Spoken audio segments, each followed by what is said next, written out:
한 주간 예수님의 명예를 함께 메고 살아보셨습니까? 온유와 겸손이 노력해서 얻어지는 것이 아니고 예수님과 명예를 함께 메고 가다 보면 나의 몸이 자연스럽게 받아들여지게 되는 것을 기대합니다. 여러분 인생을 살다가 짐이 좀 무겁게 느껴질 때마다 수고하고 무거운 짐 전자들아 다 내게로 오라, 그렇게 부르시는 예수님의 부르심을 곱씹어 볼 수 있기를 당부합니다. 그래서 우리가 어떤 상황을 맞이해도 그 상황을 넘어서서 마음의 살롬이 항상 함께 있을 수 있기를 축복합니다. 지난주 우리가 온유와 겸손 이야기 했잖아요. 그래서 겸손, 내 옆에 있는 사람이 나보다 나은 점이 뭔가 하는 것들을 찾아보자 했는데 찾아보셨나요? 저는 고민을 많이 했습니다. 저희 사람한테 찾아보려니까 힘들어요. 이제 몇 가지가 있더라고요. 찾아보니까 저희 집사람이 저보다 전략을 잘합니다. 저도 굉장히 전략을 잘하는데 저보다 전략을 잘하고 또 정리정돈을 잘합니다. 남은 것까지 정리정돈을 해주시거든요. 그걸 잘하는데 옆에 사람한테 그런 이야기했어요. 자기 배우자 나보다 나은 기분이죠. 배우자가 없는 사람은 자녀 좀 이야기해보세요. 사람 배우자 안 계시면 자기 자녀들 혹은 가까운 사람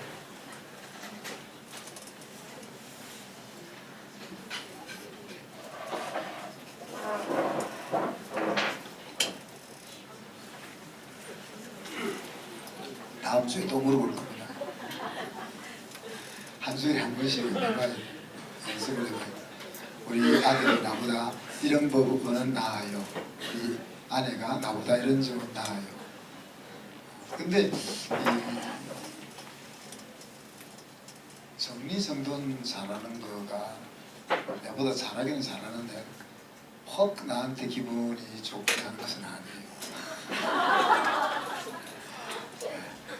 전 나름대로 질서 있게 어제 변화하는데 그걸 정리해버려가지고 제가 못 찾는 경우예요. 근데 이제 나보다 나은 것 중에 이제 한 걸음 더 나아가서 그 사람의 마음을 헤아리는 것은 저보다 훨씬 잘 나아요. 이거는 저보다 나은 것이 기분도 좋아요. 제가 그런 것도 한번 찾아보세요. 이게 나보다 나은 거, 나보다 낫기는 나은데 이건 별로 기분은 안 좋은 것도 있을 수 있고 나보다 나은데 참 나한테 좋다, 이런 것들이 찾아줄 수 있으면 좋겠습니다. 그것을 우리가 계속 보자 하는 이야기입니다. 자, 오늘 두 번째 예수님의 정신은 열정입니다. 열정. 우리가 계속 스피릿이 그 사람이다, 그렇게 이야기하고 있습니다. 내가 어떤 스피릿을 가지고 있느냐, 그것이 나다 하는 이야기죠. 타고난 모습을 넘어서서 우리가 예수님과 함께 하다 보면 다른 사람이 되어 있는 것이 지금 성경이 말하는 방식이죠. 그냥 우리가 열심히 수고하고 애쓰고 노력하고 결심하고 막 결단하고 그렇게 해서 되는 것이 아니라 같이 멍에를 메고 가다 보니까 나도 몰래 어딘가 닮아 있는. 그래서 이제 여러분 부부 사이에 잘 지내고 있는지 멍에를 제대로 메고 있는지를 보려면은 생각이 비슷해 가는지 한 20년은 30년은 돼야 됩니다. 한 5년 하고 우리는 아닌가벼 그러면 안 돼요. 심지어는 얼굴도 닮아가요. 여러분 전혀 다른 사람인데 얼굴도 닮아가요. 그런 모습들을 찾을 수 있었으면 좋겠습니다. 자, 오늘 읽었던 말씀은 가나 혼인잔치 이후에 두 번째로 이제 소개되는 에피소드죠. 여러분 지금까지 살아오면서 밥상을 한번 뒤집어 엎어보세요. 오, 예. 일부 때는 아무도 없었는데 두 사람이 우리 인생을 살면서 밥상도 한번 못 뒤지고 엎었냐 그랬는데 이거 두 사람밖에 없습니까?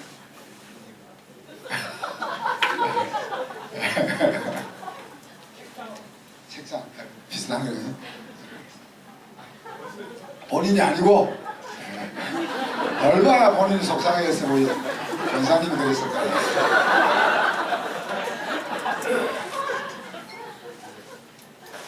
자, 예수님이 오늘 채찍을 휘두르고 상을 뒤집어 엎으셨어요. 그것도 집에서 저렇게 한 거 아니고 어디 있어요? 성전에서. 제가 이 강대상을 뒤집어 엎은 것 같은 거예요. 예수님 하면 여러분 어떤 성품이 떠오릅니까? 온유하고 겸손하고 사랑이 많고 긍휼이 많고 용서심이 많고 이런 생각, 이런 것이 예수님의 이미지잖아. 그런데 그 상을 뒤집어 엎었다. 예수님의 성품과 전혀 맞지 않는 행동을 오늘 하신 거죠. 무엇이 예수님의 행동을 이렇게 만들었다고 했습니까? 요한이 이야기했잖아요. 하나님의 집을 향한 열심히 상을 뒤집어 엎게 만들었다 그랬어요. 아니 하나님의 집을 향한 열심이 도대체 뭘까? 뭔데 성전에서 상을 뒤집어 엎을 정도로 그랬을까? 마가복음에 보면 이 장면을 조금 더 설명을 더 붙였습니다. 내 집은 만민이 기도하는 집이라 칭함을 받으리라고 하지 아니하였느냐? 너희는 강도의 소굴을 만들었도다 그랬습니다. 그러니까 예수님이 하나님의 집을 향한 열심은 이 하나님의 집은 만민이 기도하는 집이 되는 거다 하는 것이었다는 것을 우리가 짐작해 볼 수가 있는 거죠. 기도는 여러분 예배당에 왔으면 해요. 집에서도 할 수가 있고 또 산에서도 할 수 있고 길을 가다가도 할 수 있고 어디서든 할 수 있잖아요. 그런데 오늘 예수님이 왜 이 성전을 향한 열심이 기도하는 집으로의 열심으로 하셨을까? 한번 생각을 해볼 필요가 있습니다. 열왕기상 8장 22절부터 53절까지 보면 솔로몬이 하나님의 성전을 짓고 나서 하나님 앞에 기도하는 내용이 길게 나옵니다. 그 중에 22절부터 몇 절만 27절부터 몇 절만 읽어보면요. 들어보세요. 하나님이 참으로 땅에 거하시리이까 하늘과 하늘들의 하늘이라도 주를 용납하지 못하겠거든 하물며 내가 건축한 이 성전이오리이까. 솔로몬이 성전을 아름답고 웅장하게 지을 때는 어떤 생각이 들었겠어요? 야, 내가 이렇게 우리 아버지가 물려준 재료를 가지고 이렇게 하나님을 위해서 멋진 하나님의 집을 짓는다. 이런 마음을 가지고 성전을 지었는데 딱 짓고 나서 보니까 하나님의 그 위대함을 생각할 때 이거 진짜 아무것도 아니에요. 그래서 이런 말을 하는 거예요. 내가 하나님의 성전을 이렇게 정성껏 아름답고 웅장하게 지었지만 사실 하나님의 그 위대함에 비하면은 이거 비교할 바가 없지요. 아무 가치 없는 것이라고 저도 느낍니다. 그러나 그렇지만 내 하나님 여호와여 주의 종의 기도와 간구를 돌아보시며 이 종이 오늘 주 앞에서 부르짖음과 비는 기도를 들으시옵소서.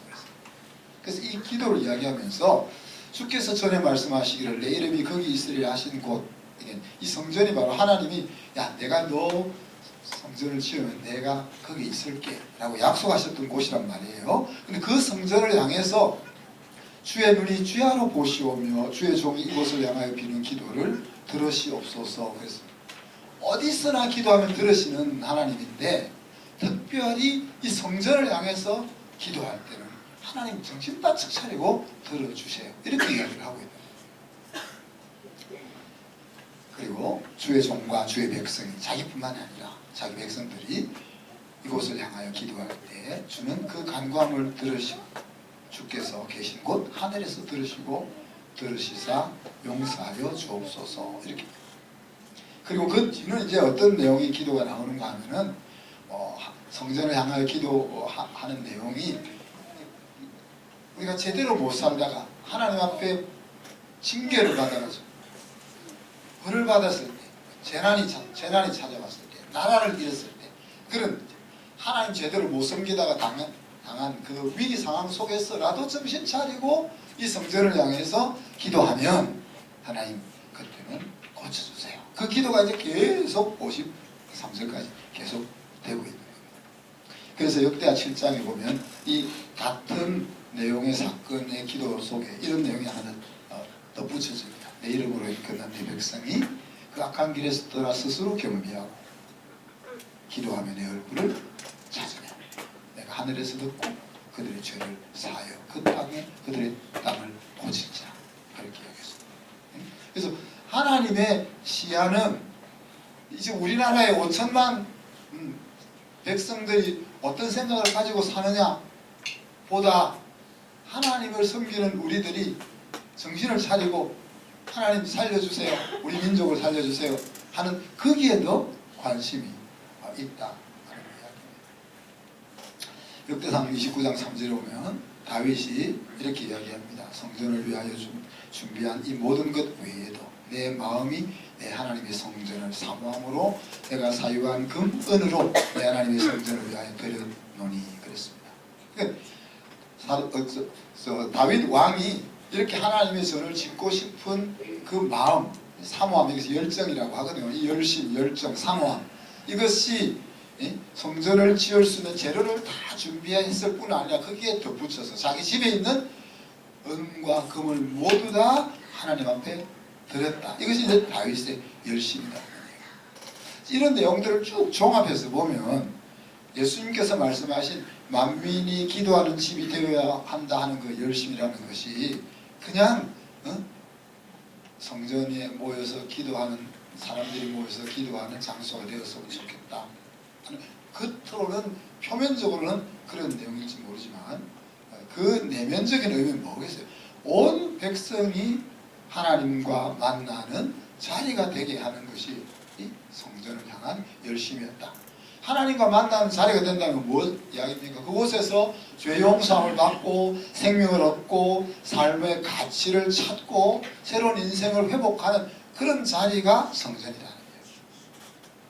그래서 그런 곳이 되었으면 하는데 오늘 얘들이 뭐 하고 있는 거예요? 물론 양을 팔고 소를 팔고 하는 것은 제사 드리기 위해서 하는 일이잖아요. 또 환전해 주는 것도 성전에 바칠 때는 세상에서 쓰던 돈이 아니라 그것을 다시 성전 세계로 환전해서 드려야 되는 거니까 그건 하나님의 전에 들어와서 필요한 것들을 준비하게 하는 일입니다. 그런데 그 준비한다는 빌미를 잡아서 뭘 하고 있는 거예요? 얘들이 강도짓을 하고 있는 거죠. 성전에서 양 한 마리에 밖에 나가면 5만 원인데 성전에서 10만 원에도 안 살 수가 없는 거죠. 깨끗한 양을 가져와도 얘 흠이 있네. 흠이 어디에 있네. 뱃속에 흠이 있다. 그럼 어떡할 거야? 못 바치는 거죠. 그래서 오늘 주님이 상을 뒤집어 엎은 겁니다. 여기서 열심을 영어로 jealous이라고 했는데 사도 바울은 이걸 또 다르게 약간 설명을 했어요. 그냥 경건한 열심, God's jealousy라고 표현했습니다. 이 jealous라는 말의 그 의미가 바로 하나님의 나라를 향한, 하나님의 집을 향한 패션, 열정이다. 그렇게 우리가 해석해 볼 수가 있습니다. 이 하나님의 열심, 이 하나님의 열심을 가장 잘 볼 수 있는 스토리가 어디에 있습니까, 여러분? 제가 한 10번은 이야기했을 것 같아요. 하나님, 자기 자녀를 향한 하나님의 열심이 가장 잘 나타나 있는 스토리, 나레이티브가 어디입니까? 야곱이 이스라엘이 되는 그 과정 속에. 야곱을 이스라엘로 기어코 만들고 마시는 하나님에게서 이 열심을 찾을 수가 있는 겁니다. 하나님이 전능하신 하나님 분이시니까 야, 너 앞으로 정신 차리고 야곱으로 살지 말고 이스라엘로 살아. 딱 그냥 한번 배를 대고 되면 끝. 이게 아니었잖아요. 20년 동안 삼촌의 집, 외삼촌 집에서 뺑뺑이를 돌려도 이스라엘이 안 돼. 죽을 고비를 만나도 이스라엘이 안 돼. 130살이 되어가지고 바로왕 앞에서 내 연수가 조상들보다 작아서 130년밖에 안 됐지만은 험악한 인생을 살았습니다라고 고백하는 그 시점에 가서야 하나님이 기대하는 그런 믿음의 족장이 되어 있는 것이죠. 여러분, 그냥 우리가 하나님이라는 입장을 생각하지 말고 여러분이 한 사람을 그렇게 키운다고 생각해 보세요. 여러분이 아기를 낳아서 대학을 보내가지고 시집장가를 보내기까지 여러분이 하고 있는 그 수고를 한번 생각해 보세요.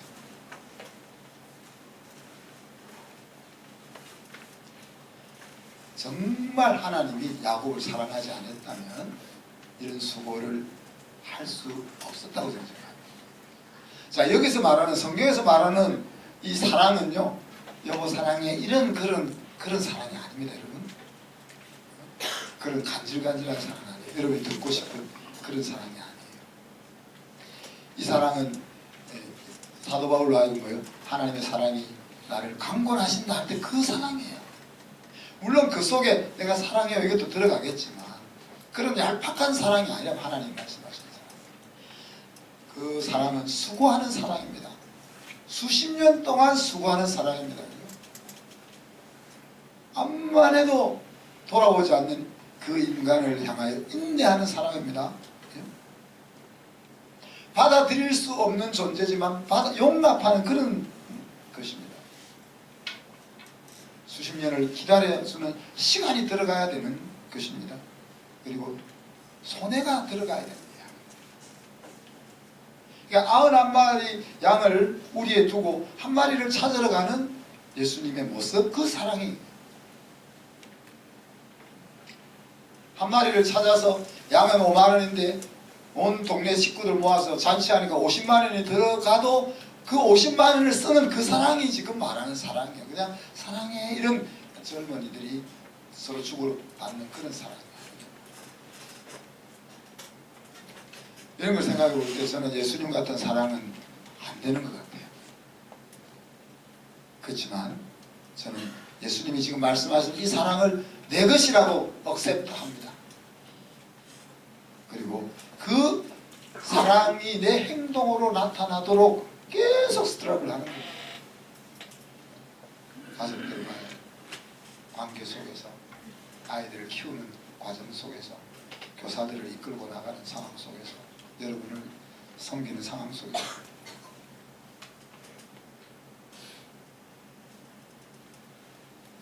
이 예수님이 오늘 말씀하시는 예수님의 열심, 예수님의 열정은 세상이 말하는 열정을 넘어서는 겁니다. 사실 무엇을 하든지 열정을 가지는 것이 굉장히 중요하죠. 우리가 지금 제일 답답한 것이 뭡니까? 우리 아이들에게 이 열정이 없는 거야. 뭘 좀 에너지를 쏟아서 죽을 똥 살 똥 좀 뭔가 해봤으면 좋겠는데 그 열정이 없는 거야. 저는 속이 뒤집어져서 어떤 식으로 생각하는가 하면 우리 제가 전에 한번 얘기했죠. 우리 셋째가 수학 문제를 푸는데 이렇게 푸는 눈으로. 우리 사람이 지난주에 공부할 때 보니까 눈으로만 공부하더라고요. 그렇게 해가지고 시험에 붙겠냐 그랬는데 또 떨어질지 모르겠습니다.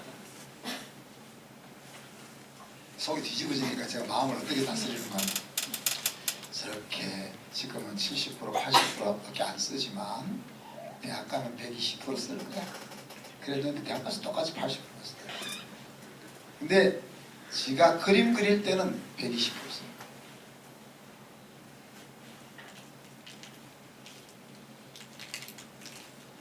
그래서 답답하기도 하지만 열정의 방향이 잘못되면 없는 것만 못하니까 위로를 받기도 합니다. 그럼 제사장들과 바리새인들의 열심은 얼마나 대단했습니까? 그 열심이 대단했기 때문에 자신들이 하나님 나라를 안 들어갈 뿐 아니라 다른 사람까지 들어가지 못하게 막을 정도였습니다. 심지어는 예수님을 죽이고 예수님을 믿는 사람들을 잡아다가 감옥에 가두는 그런 자리까지 그들 잘못 결정을 사용했습니다. 우리의 인류의 역사 속에서 이루어지고 있는 수많은 죄악들이 바로 열정이 잘못되어 사용된 것들인 것이죠. 그죠? 지금도 세계 구석구석에는 이 열정이 잘못 쓰여지는 것으로 인하여 고통받고 있는 현실입니다. 예수님의 열심은 사도 바울에게서 잘 나타납니다. 왜 그랬을까요? 아까 제가 얘기했잖아요. 이 스피릿은 같이 멍에를 메고 같이 밭을 갈다 보면 자기도 모르게 어느새 옆에 소와 비슷해진다 했잖아요. 사도 바울이 예수님을 늦게 만났지만 그런 멍에를 함께 매는 시간이 많았기 때문에 사도 바울이 예수님을 닮아가는 거죠. 고린도서 11장 2절에 보면 내가 하나님의 열심으로 너희를 위하여 열심을 내노니 내가 너희를 정결한 처녀로 한 남편인 그리스도께 드리려고 중매하미로다. 이제 복음을 전하고 복음을 가르친 것을 중매한 것으로. 여러분 중매를 해보셨나요? 저는 세 사람인가 중매를 써서 다 세 사람을 성공시켰는데 왜 그런가 하면 성공할 사람만 중매합니다. 그냥 아무나 이렇게 맞추는 게 아니라 양쪽을 다 아는 사람만 준비를 합니다. 그러니까 성공할 수밖에 없죠.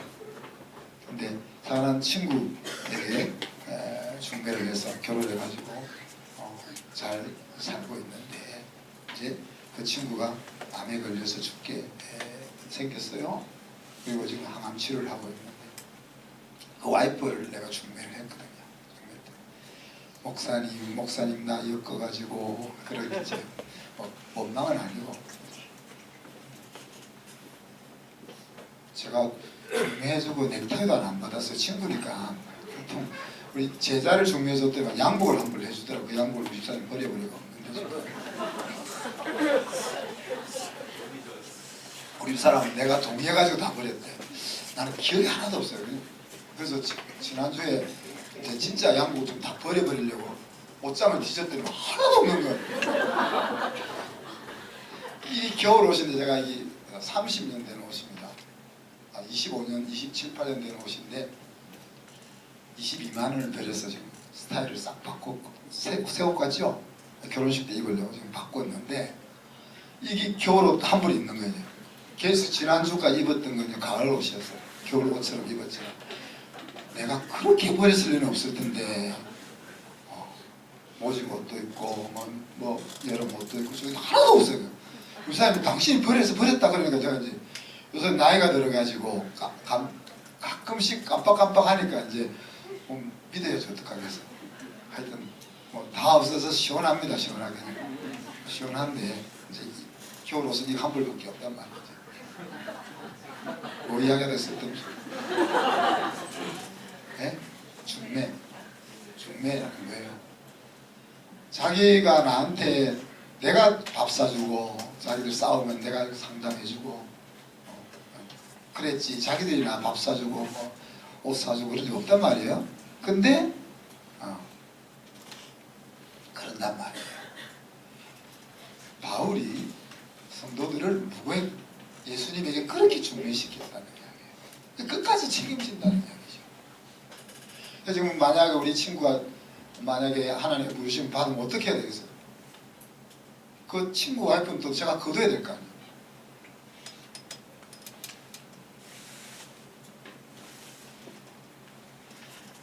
우리를 순결한 처녀로 그리스도의 신부 되게 중매하는 것. 그것이 뭐라고요? 바울의 하나님을 향한 열심이다. 그래서 갈라디아 4장 19절을 보면 이렇게 이야기해요. 나의 자녀들아 너희 속에 그리스도의 형상을 이루기까지 다시 너희를 위하여 해산하는 수고를 한다. 순결한 신부로, 그러니까 순결한 신부라는 말은 뭐예요? 세상 끝에 관심을 기울이지 않고 예수님에게만 삶의 보람과 가치를 둔 그런 신부로 딱 이렇게 연결시키려고 하는데, 얘들이 엉뚱 것에 빠져가지고 딴짓하고 있으니까 내가 너희들 다시 키우겠다 이 말입니다. 다시 키우겠다. 우리 정영 권사님은 아기를 쉽게 잘 놓으셨거든요. 근데 우리 집사람은 아기를 엄청 힘들게 낳았단 말이에요. 정영 권사님한테 기회만 주면 넷째도 낳았어요 이러면 아마 나왔을 거예요.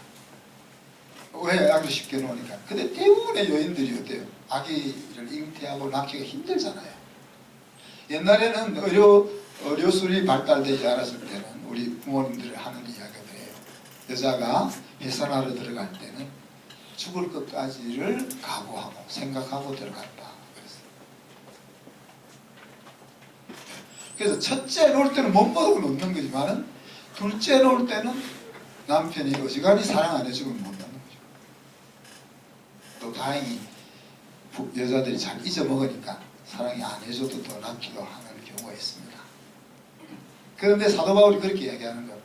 얘들을 지금 키우는데 들어간 수고가 아이를 잉태하고 낳은 것 같았는데 이제 보니까 한 10살 돼가 이제 말귀를 좀 알아듣는가 보니까 전혀 아니야. 그래서 얘들을 다시 뱃속에 집어넣어서 나오게 해도 내가 그 일이라도 하겠다 이 이야기를 지금 하고 있는 거예요. 그것이 이제 예수님으로부터 배운 하나님을 향한 열심인 거죠. 저희 목회자들이 여러분을 향하여 가지려고 하는 열정이기도 하고 또 순장들이 순원들을 향하여 가지고 있는 열심. 그리고 여러분이 여러분의 자녀들을 평생 애프터 서비스 하는 열심입니다. 세상은 열정의 사람들에 의해서 일구어져 가고 있습니다. 좋은 방향으로도 나쁜 방향으로도. 그렇지만 이 세상 사람들이 가지고 있는 열정은 태생적인 한계가 있는 거죠. 각자가 감당할 수 있는 그 한계치까지만 이 열정이 쓰여지게 됩니다. 이런 질문을 해봅니다. 태생적으로 열정이 없는 성향의 사람도 열정을 가지고 살 수 있을까? 여러분 어떻게 생각하세요? 살 수 있을 것 같아요. 저희 집사람 보세요. 태생적으로 열정이 없잖아요. 그런데 열정적으로 살고 있잖아요. 왜? 저 옆에 붙어 있습니다. 저는 이런 생각을 해봅니다. 태생적으로 열정이 없어도 두 가지 가능성은 있지 않겠나. 사람이 신앙 안에서 성숙하게 되면 그리고 성령 안에 들어간다면 그런 이야기입니다. MBTI나 디스크나 그다음 디퍼런스나 이런 사람의 성향에 대한 조사들을 살펴보면 이런 우리가 어떤 성향의 사람이다 하는 것이 나타나잖아요. 그렇지만 이제 그것이 절대적으로 좋은 것, 절대적으로 나쁜 것 그런 의미가 아니잖아요. 그것이 바르게 쓰일 때는 내 인생을 긍정적으로 이끌어 가게 되고 그것이 좋게 보이는 것이라도 잘못 쓰여지게 될 때는 인생을 나쁜 쪽으로 끌고 가는 거죠. 그런데 그것이 신앙 안에서 성숙해지면 그것들이 내 인생을 유익한 쪽으로 하나님 나라의 유익한 쪽으로 쓰이게 된다는 이야기죠. 그래서 이 성숙해지거나 성령 안에서 있을 때는 우리의 태생적 열정이 없어도 또 많아도 이것이 유용해질 수 있다 생각을 합니다. 그래서 약함의 그 부족함을 넘어서게 해줄 수가 있고 또 강함의 넘침이 적절하게 조절될 수 있게 될 것이다 하는 이야기. 디모데와 사도 바울을 보세요. 사도 바울은 열정이 넘쳐서 그 과도하게 사용됨으로 인해서 사실 하나님 나라를 망쳤던 사람이고 디모데는 부드러워서 내 연소함을 없인여기지 않도록 수고 주의해라고 아버지로부터 교훈을 받았던 사람들. 이들이 자기들의 태생적인 한계를 넘어서서 하나님의 나라의 유용한 사역자들로 잘 세워졌던 것을 우리가 볼 수 있는 거죠. 자, 오늘 말씀의 엑스티킷은 하나님 나라를 향한 열정을 가질 것이냐, 그런 이야기입니다. 제가 자주 쓰는 표현 중에 인생을 처삼손 벌초하듯이 살지 마라. 무슨 말인지 알죠? 젊은 사람들 모르나요?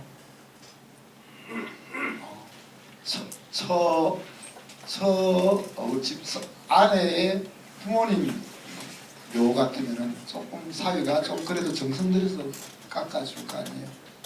근데 아내의 삼손 같으면 좀 한치 걸명이기 때문에 대충 벌초를 한다는 이야기예요. 인생을 대충 그렇게 산다는 이야기죠. 그런 인생이 있는 거면 아버지의 사업을 이제 몇 년만 있으면 저 사업을 내가 물려서 내 사업이 돼. 그렇게 물려받을 아들처럼 사는 인생이 있는 거죠. 그죠? 저와 여러분은 하나님 아버지의 사업을 물려받을 자입니다. 그 어떤 면에서는 이미 물려받고 있는 사람들입니다. 네. 아버지의 사업을 물려받은 자로서 수도적으로 인생을 살아가야 될 사람들이라는 이야기죠. 그렇기 때문에 무슨 일을 하든지 남의 일을 하는 것처럼 대충 하는 것이 아니라 자기 일 하는 것처럼, 자기 일보다도 더 우리 아버지 하나님의 사업을 하는 것처럼 행동해야 하는 정신, 그 정신이 우리의 정신이 되기를 축복합니다. 이거를 위해서 제가 간단한 팁 3가지만 이야기하고 마치겠습니다. 첫째는 아침이 기다려지는 것. 카텐을 거쳐가지고 해가 떴나 이걸 계속 보냐 하는 이야기입니다. 이것이 되려면은 스피릿과 육체가 함께 가야 됩니다. 정신과 육체가 함께 가야 아침이 기다려집니다.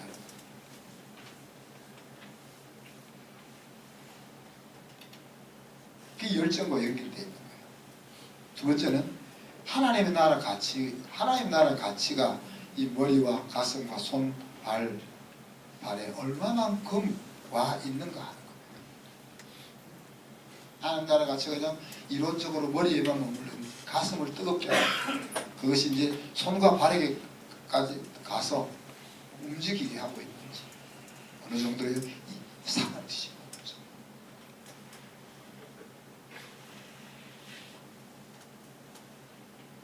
목사가 상을 뒤집어 보면 목회 끝 아니겠어요? 제가 이 강대상 여러분 지금 설교하다가 강대상을 뒤집어 보면 여러분 다음 주부터 저를 볼라 하겠어요. 아, 우리 목사님 인간성이 정말 저렇게 돼가지고 여기서 뭐 선한 것이 있을 수 있겠네. 그렇지 않겠어요?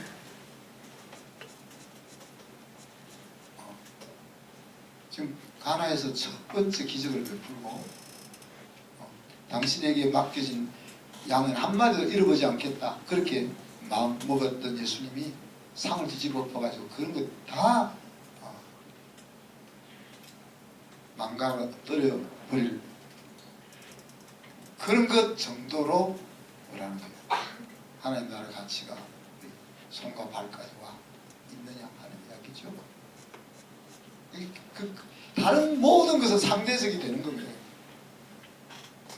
나를 욕해도 그것이 받아들일 수가 있는 거고, 나를 핍박해도, 나를 못살게 굴어도, 내가 힘들어도 아무 문제가 안 되는 거예요. 왜? 하나님 나라 가치가 머리와 가슴을 지나 내 손발에 와 있기 때문에 다른 것들은 내 정신을 흐트러뜨릴 수가 없는 거야. 마지막 세 번째는 무엇을 하든지 사람 앞에 사는 것이 아니라 죽게 하다. 죽게 하다.